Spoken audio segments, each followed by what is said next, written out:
Welcome back, ladies, gentlemen, and all else to another video. Max and Ruby. I used to watch that show quite a bit when I was younger. I specifically remember that one episode where Ruby had hiccups and her friend was trying to help her get rid of it. Or that one where they played hide and seek. Those are basically the only episodes I remember clearly from that show, but I remember liking it and finding it to be good fun. I also had no clue that the show went on for as long as it did. That caught me by surprise. Now this right here, the main topic of this video, Max and Ruby 0004, is a classic, I think, story that I have seen thrown around numerous times around creepypasta circles over the years, and from my recollection, it is one of the most popular lost episode pastas of its time. Videos are still being made on it nowadays, as a matter of fact. Now, despite its popularity, to this day, I have yet to read it. Until now.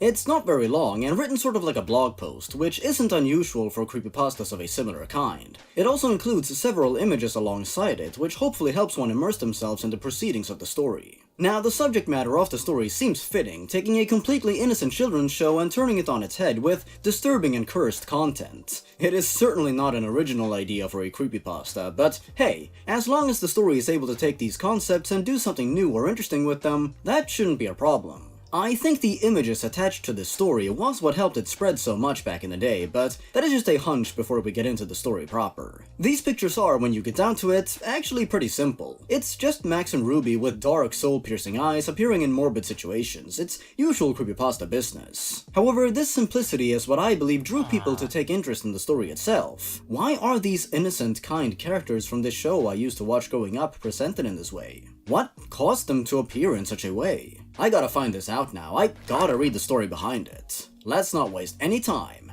Let's go through Max and Ruby 0004. Links to the story and some of the video footage I'll use will be in the description. Now, fair warning, the story touches on subjects such as these very briefly. They're not very detailed and, as I said, brief. However, I felt like giving a heads up anyways would only be beneficial. Take care of yourselves, everyone. Max and Ruby 0004 begins as our author lets us know that during their recent Christmas shopping attempts, in order to find something fun for their 4-year-old cousin, they were on the lookout for something along the lines of a Max and Ruby DVD, as that was a show the cousin held in high regard, and would be a great gift for them. However, finding this gift proved easier said than done, as most online DVDs usually for sale were either sold out or of dubious quality on sites such as eBay. Apparently, Max and Ruby DVDs were of high demand back then.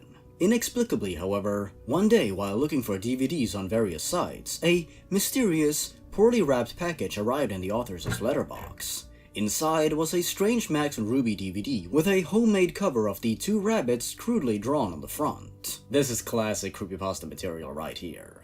On the back, a list of 4 untitled episodes could be found, and after viewing the DVD, all episodes were of great quality, as if being an official release. The only irregular thing found was the screen where one selected which episode to watch. All titles were simply Max and Ruby 1, 2, 3, and 4, written in all caps with black text on a white background. Finding the original homemade cover inadequate, the author printed out a better looking one and replaced it, and as Christmas rolled by, everything went well. The cousin was very happy with her gift, but only because she had yet to watch it, warns the author. On Boxing Day, as the rest of the family went out for lunch, leaving the author and their little cousin alone to babysit, the author decided to put the DVD on while they went to have some food for themselves. A few moments later, suddenly without warning, the cousin began screaming in the other room, and as the author dropped everything and ran to the living room, they discovered their cousin on the floor screaming and curled up. Looking at the TV, they were shocked to catch a glimpse of what they describe as one of the most horrifying things they had ever seen. On the screen were Max and Ruby, standing next to one another in darkness. Their noses and mouths were gone, and their eyes appeared as nothing but empty, black holes. The colors were blood red, and faint static could be heard in the background, alongside what sounded like the Max and Ruby title theme playing backwards. The frightening image stayed on screen for at least 20 seconds until the TV turned off by itself. To calm their cousin down, the author assured her that she had only had a nightmare after falling asleep in front of the television, but the author knew in their mind that what they had just seen was real. Knowing that they would be home with only their cousin all night, the author saw it as the best time to examine this strange DVD further. Opening up the files of the DVD on their laptop, episode 0004 had been replaced by the title R.I.P. Mommy and Daddy. The author plugged in their earbuds to not disturb their now sleeping cousin and began to watch the episode. Side note, but really unfortunate typo in the story here that I think warrants a mention. Not only is there a tense swap in this sentence, but I think a letter went missing here when referring to the cousin. It is a shame because it is a really distracting detail. Ah well, I guess one can't expect perfect grammar from a blog post, but proofreading is always important nonetheless, especially when obvious typos often distract from the narrative. Poor grammar and the like can be used effectively if it's meant to be like a blog post or something like that, but here I feel that it was definitely unintentional. The episode began with Max and Ruby playing in their garden, as their parents watched them play. Curiously, the sound was playing in reverse, and the mother and father appeared with great sadness in their expressions.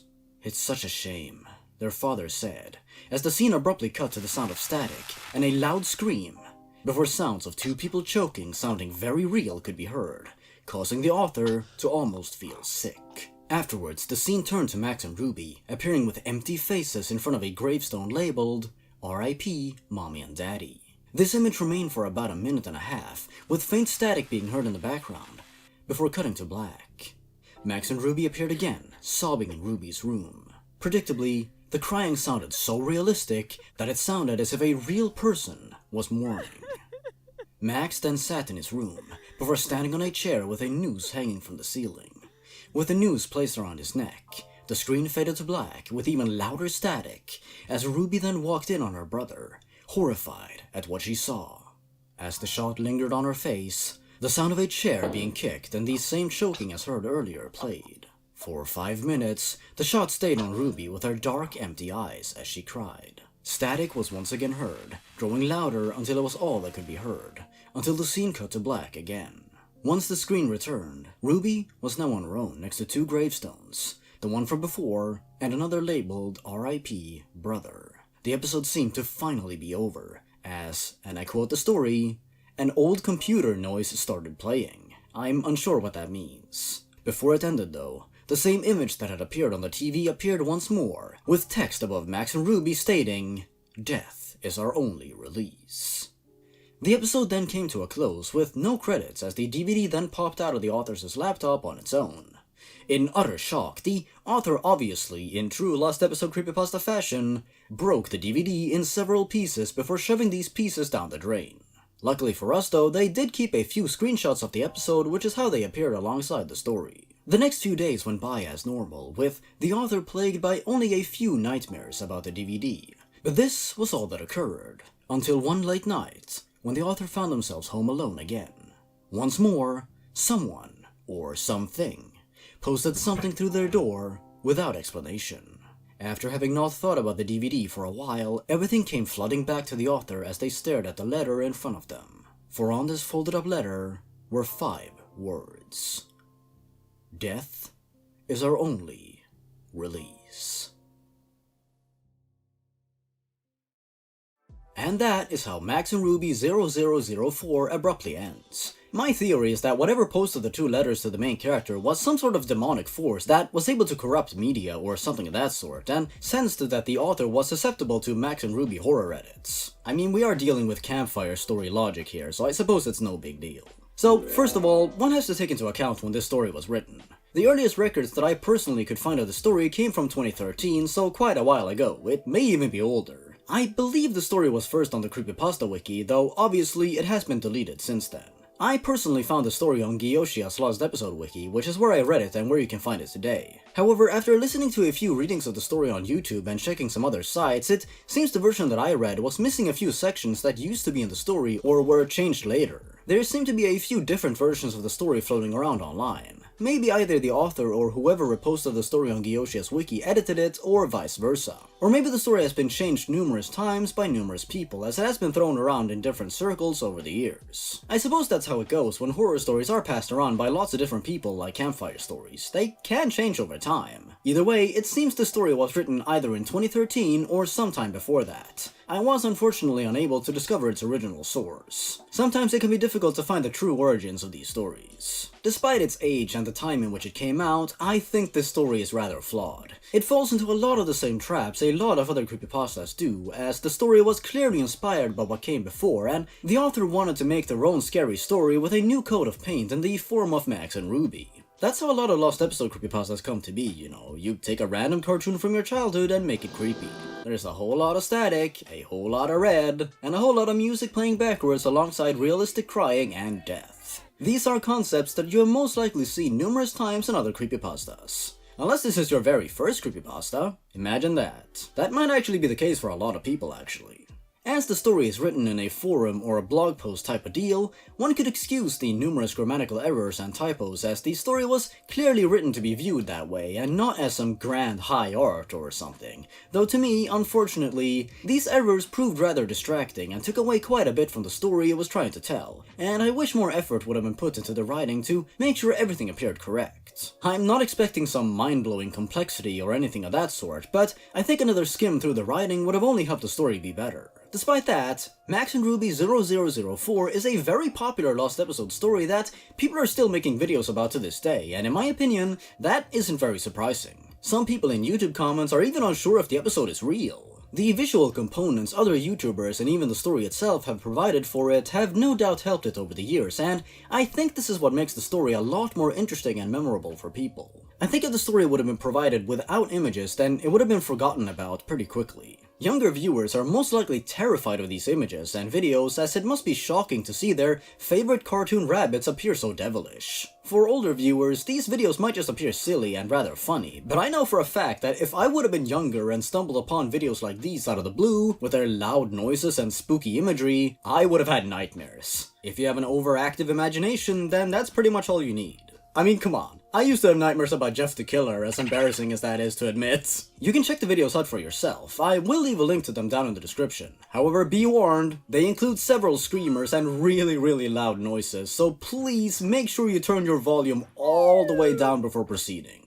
It's actually no surprise to me that this story, thanks to these videos that are rather effective in what they set out to do, became popular, as people most likely wanted to know more about these scary Max and Ruby videos and images and why they were the way they were. There are a lot of, "oh my god, my childhood is ruined" comments on these videos, which I think gets to the root of the appeal of this story for a lot of readers. Seeing this innocent, carefree kids show be interpreted in a really dark, depressing and creepy way. Regardless of the quality of the original story, which I consider to not be the best, with numerous typos and grammatical errors in it, these videos most likely made many viewers curious and made them want to find out more, as it sparked their imaginations, and for that, you gotta at least give the story some props, or at the very least the images and videos related to it. I am unsure how much of an effect the actual writing itself has had on its popularity, but the visual components have definitely helped. The story itself may not be the greatest, I think that can't be denied, but the creativity that the story has spawned and the extra effort of these screenshots added does give the story some positive aspects in my eyes. If the images were made by the author themselves, then I think the bit of extra effort ought to be appreciated. If they were added later by someone else or by the author, they're still effective at sparking curiosity, and whoever made them did a pretty good job. Simple yet effective. How much positivity is down to the originally written material is rather minimal in my opinion, but I can't knock people for enjoying it. It is a classic lost episode creepypasta through and through, warts and all. It definitely required more attention to be put on the writing, and I think it could have done more with the concept instead of repeating a lot of the cliches that a lot of lost episode creepypastas used without much deviation. The story could have definitely been much better. However, I think this story is ultimately harmless, and judging by how much it's been talked about, I'd say it succeeded in what it set out to do. Nothing more, nothing less, and that's that. It was an interesting yet flawed read, and not one which I would personally go back to, but that's just what I think. It should have focused more on the writing, and also thought more outside the box when it came to the lost episode creepypasta genre. It sadly fell into a lot of the same patterns. But yeah, that's that. I think that should be all for now regarding Max and Ruby 0004. Thank you very much for watching.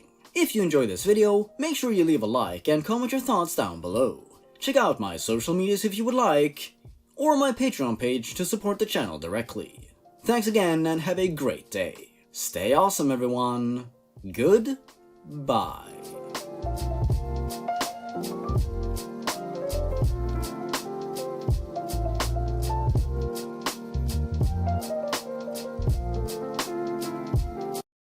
Inexplicably, however, inexplicably, however,